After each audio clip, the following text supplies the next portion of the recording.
Okay, இன்னைக்கு ஒரு சின்ன விஷயம் நான் ஷேர் பண்ண போகிறேன். ஓகே, நம்ம வாழ்க்கையில் எல்லாம் நிரந்தரம்னு நினைக்கிறீங்களா? நினைக்கிறவங்களுக்கு நான் இந்த கதையை சொல்கிறேன். கதையில் இந்த மெசேஜ் நான் சொல்கிறேன். இப்போ பாருங்க, இந்த சென்டருக்கு நிற்காம அந்த நாட்களுக்கு நீங்கள் உட்காந்துருக்கீங்க. அது நிரந்தரமா இல்லை. இப்போ உட்காந்துருக்கீங்க, கொஞ்ச நேரம் சென்று எடுத்துக்கலாம். அந்த நாட்கள் நாளைக்கு யாரோ போயிடுவாங்க.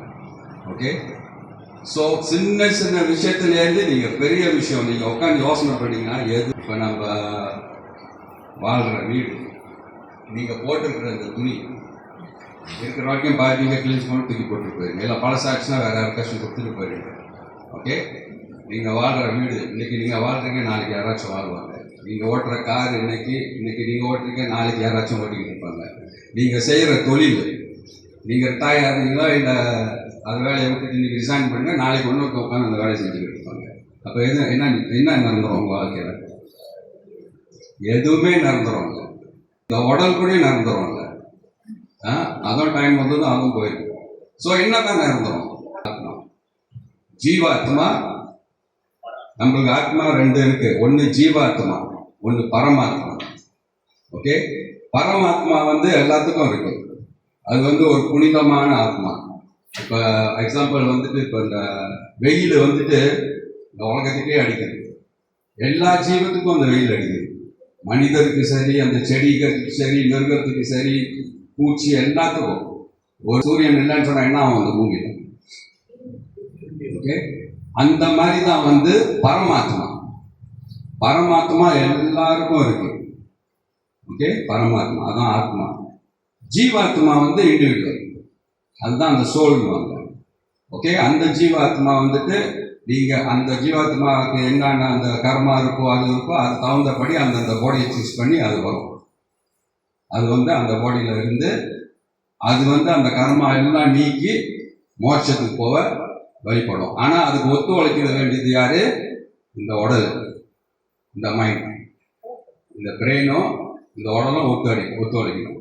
இது ஒத்துழைக்கலைன்னா அது அது டைம் வந்ததும் பாடியை விட்டு அது போயிடும். ஸோ நம்ம பாடியை என்ன பண்ணிடுவாங்க? புதைச்சிடுவாங்க, இல்லை எரிச்சிடுவாங்க. ஸோ அப்போ அந்த பாடி நிரந்தரமா? இதுவும் நிரந்தரம் இல்லை. அப்போ நிரந்தரம் எது? அந்த ஆத்மா. ஸோ நம்ம அந்த ஆத்மாவை நோக்கி பார்க்கணும். ஆனால் அதை விட்டுட்டு நம்ம கண்ட விஷயம்லாம் மனசில் போட்டுக்கிட்டு இது மூளையில் போட்டுக்கிட்டு யோசனை பண்ணிக்கிட்டு இருக்கோம். கண்ட விஷயம் மனசில் நடந்ததை நினச்சிக்கிட்டு வருத்தப்பட்டுக்கிட்டு இருக்கோம். நடக்க போகிறத நினச்சிக்கிட்டு வருத்தப்பட்டுக்கிட்டு இருக்கோம். ஆனால் இப்போ என்ன நடக்குது அதை பற்றி நம்ம அப்ரிஷியேட் பண்ண மாட்டோம். இப்போ நீங்கள் இங்கே உட்காந்துருக்கீங்க, ஒரு புனிதமான இடத்துல உட்காந்துருக்கீங்க, ஒரு மகான் மின்னுக்கு உட்காந்துருக்கீங்க, நல்ல விஷயம் தானே? ஓகே, ஒரு புனிதமான இடத்துல இந்த டைம்ல நான் உட்காந்துருக்கேன், கிராட்டிடியூட், தேங்க்யூ பாபா. ஓகே, எந்த கடவுள் நீங்கள் வணங்கினாலும் சரி, எந்த குருவை நீங்கள் வணங்கினாலும் சரி, ஒரு கிராட்டிடியூட், தேங்க்யூ சொல்லுங்க. அதை விட்டுவிட்டு நடந்து முடிஞ்ச கதை, அது பிரச்சனையே இல்லை, அது மாற போறது இல்லை. நடக்க போற விஷயம் இப்ப அடுத்த நொடி நம்மளுக்கு என்ன நடக்குமே நமக்கு தெரியாது. அப்புறம் என்னது நம்ம உட்காந்துக்கிட்டு நடக்க போற விஷயத்த அதெல்லாம் நம்ம கையில் இல்லை. நம்ம செய்யற வேலையை நம்ம கரெக்டா செஞ்சுக்கிட்டு இருக்க வேண்டியதான். ஓகே, ஸோ இந்த விஷயத்தெல்லாம் தூக்கி போட்டுருவோம். இந்த விஷயத்தெல்லாம் தூக்கி போட்டுட்டு நம்ம என்ன பண்ணுவோம்? இந்த ஒளியை நம்ம பார்க்க ஆரம்பிக்கணும். ஏன்னா ஆனால் அதை பார்க்கணும்னு சொன்னால் நம்ம எண்ணங்கள் சுத்தமாக இருக்கணும், நம்ம சிந்தனை சுத்தமாக இருக்கணும், நம்ம செயல் சுத்தமாக இருக்கணும். யாரையும் நம்ம எடை போடக்கூடாது. யாரையும் வெளி தோட்டத்தை பார்த்து நம்ம யாரையும் நம்ம எடை போடக்கூடாது. ஏன்னா நம்ம ஒருத்தவர்களை பார்த்து நம்ம அசஸ் பண்ணி இவங்க எப்படி, இவங்களுக்கு இப்படி தான் வச்சுக்கணும், இவங்க இப்படி அதெல்லாம் ஏன் தெரியுங்களா? நம்மளுக்கு தெரியாது அவங்களுக்குள்ளுக்கு என்ன மாதிரி ஆத்மா இருக்கு. மேபி அவங்களுக்குள்ள அந்த ஆத்மா அடுத்த ஆத்மா இதுதான் மோட்சத்துக்கு போகிற ஆத்மாவாக இருக்கும். ஆனால் அவர் பிச்சைக்கார மாதிரி இருப்பார். ஆனால் அவரோட கர்மா எல்லாம் முடிஞ்சு. அந்த கர்மா நமக்கு தான். ஆத்மா எல்லாம் ஆத்மா புனிதமானது. ஸோ இப்போ கூட நான் உங்கள்கிட்ட பேசிக்கிட்டு இருக்கும்போதுட்டு நான் எப்படி உங்களை பார்க்கணும், நாங்கள் உங்களோட பாடியை உங்கள் மாதிரி அந்த மாதிரி பார்க்குறது எல்லாம் ஒரு ஒளியாக தெரியும். ஒரு ஒளியாக தான் நான் பார்ப்பேன். ஒரு ஒளியா தான் நான் பார்ப்பேன். இங்க sometimes நான் அந்த புரி வச்சு விடும்போது ஒரு ஒளியா தான் பார்ப்பேன். உங்க மனுஷனா நான் பார்க்க மாட்டேன்.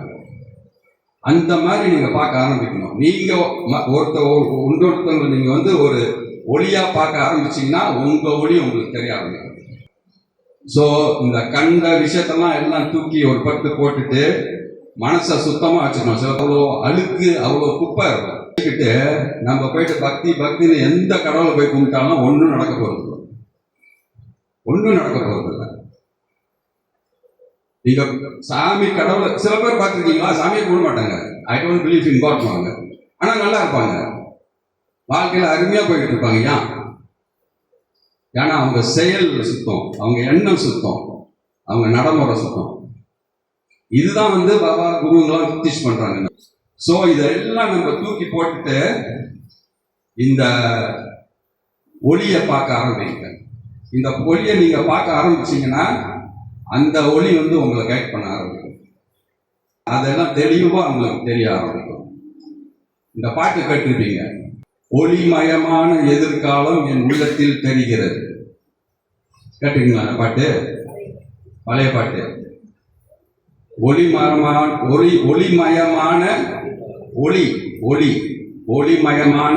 எதிர்காலம் என் உள்ளத்தில் தெரிகிறது. அப்ப அந்த ஒளி எங்க இருக்கு? உங்க உள்ளத்தில் இருக்கு. அந்த உள்ளத்தை நீங்கள் இதெல்லாம் தூக்கி போட்டு சுத்தமா வச்சு உள்ளுக்கு பார்க்க ஆரம்பிச்சீங்கன்னா அந்த ஒளி உங்களுக்கு ஒரு எதிர்காலத்தை காமிக்கும். ஓகே, ஸோ சிந்திச்சு பாருங்க, உங்களுக்கு விஷயம் புரியும். நீங்களா இருங்க. உட்காந்து கொஞ்ச நேரம் ஒரு 10 நிமிஷம் 15 நிமிஷம் அமைதியா வீட்டில் உட்காந்து கண்ணை மூடிக்கிட்டு ஓகே நீங்க கவனிக்க ஆரம்பிங்க. ஃபீல் பண்ணுங்க. உங்க பிரீத்திங்கை நீங்க ஃபீல் பண்ணாலே உங்களுக்கு அந்த அந்த அந்த ஒளி வர வர வர அந்த ஒளி உங்களுக்கு தெரியும். அது பேச ஆரம்பிக்கும். இல்லாட்டி முடிஞ்சா மௌனமா இருங்க. இது வந்து வீட்டில் எஸ்கேப் பண்ணலாம். ஹஸ்பண்ட் ஒய்ஃப் பேசினாலும் சண்டை வந்துச்சுன்னா எஸ்கேப் பண்ணிருங்க. சரி, நான் இன்னைக்கு மௌன விரதமா இருக்க போறேன், ஒரு அவரு ஒரு மூலையில் போய் உட்காந்துடலாம். நீங்க ஒரு அவரு என்னை யாரும் கஷ்டப்பட்டு, ஆனால் ஒரு ஃபோன் ஒன்றும் இருக்கக்கூடாது, ஒன்றும் இருக்கக்கூடாது. அமைதியா ஒரு இடத்துல நீங்க போய் உட்காந்துட்டு கண்ணை மூடிட்டு உங்க மூச்சை மட்டும் கவனிக்க. யார்கிட்டையும் பேசாதீங்க, ஒன்றும் செய்யாதீங்க. அமைதியில இருக்கும்போது தான் நம்மளுக்கு அந்த ஒளி தெரிய ஆரம்பிக்கும். ஓகே, சிந்திச்சு பாருங்க. நீங்க என்ன செஞ்சாலும், என்ன எதிர்பார்க்கீங்க, என்ன நீங்க வேண்டுதல் போட்டாலும் ஓகே, நீங்க முக்கியமா உங்களுக்கு வந்து ஷாரதா சபூரி இது இருக்கணும்.